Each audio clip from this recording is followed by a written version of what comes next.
addressing the digitalization of money. In the last several months, for example, there have been a number of high-profile examples, both around the world and here in Canada, where digital assets and cryptocurrencies have been used to avoid global sanctions and fund illegal activities. Now, what are they talking about right here? Well, of course, they're talking about the Freedom Convoy, where specifically these Bitcoin addresses, most of the money there is unaccounted for. They were not able to seize those funds. So now, of course, they're going to crack down on Bitcoin and what they call over here digital currencies, including cryptocurrencies and stablecoins. Buried inside the 2022 budget that just came out, thanks to Mademoiselle Chrystia Freeland, a plan to grow our economy and make life more affordable. I like this picture. It really looks like me. That's like my family. Right at the end of the table of contents, proposing $17.7 million over 5 years, starting in 22-23, to the Department of Finance to lead the review.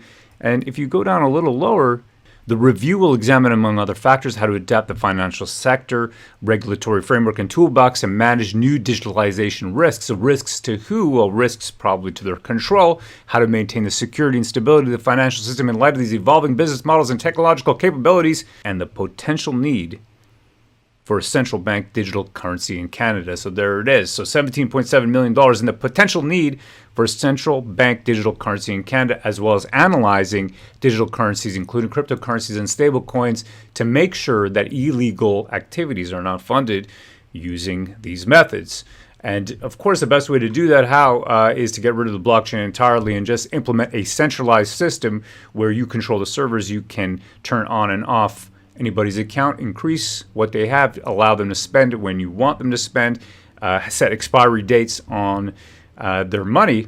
Of course, you can set expiry dates, say, hey, you know what, you've got a helicopter drop of $500 to you right now, but that money will expire at the end of the month, so you got to spend it. This ability then to play with the economy, right, to manipulate it to a greater degree than they've ever had before, which is a wet dream for our financial comptrollers, the social engineers, the bureaucrats, the unelected, I like to say tyrants, but you know what, you be the judge. Let me know in the comment section what you think. I really appreciate it. Thank you.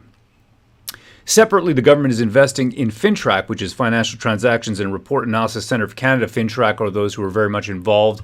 They had the meetings with GoFundMe as well as GiveSendGo, and Stripe was there as well to ascertain where all those donations for the Freedom Convoy came from.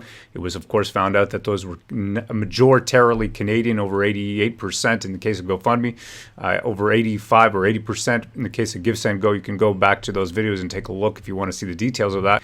The Bank of Canada has a partnership with MIT specifically designed to figure out how to implement the CBDC. MIT has an open CBDC code library available. I'll be taking a look at that and analyzing that. I'm a programmer. I want to see what they're up to. They also put out the year before a call for proposals, and 3 universities specifically in Canada wrote all kinds of paperwork on that. Looks like CBDC continues unabated, and I'm going to be watching specifically over here at the War Campaign. We'll be looking and keeping our eyes peeled for what's coming next. Hail, brethren. Hail, freedom. And be sure to check out WCFreedom.com. Really appreciate your time. Thank you.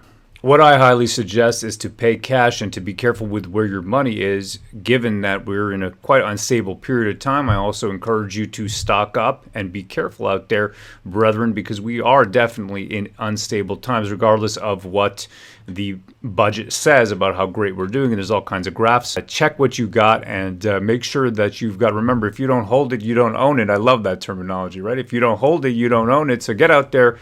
Take stock of what you own, take stock of what you don't own, and what you're going to need in the coming years, heading into very unstable times. Preparation is key, right? Like the grasshopper and the ants, we want to be those ants building our base, not just like the grasshopper playing the fiddle.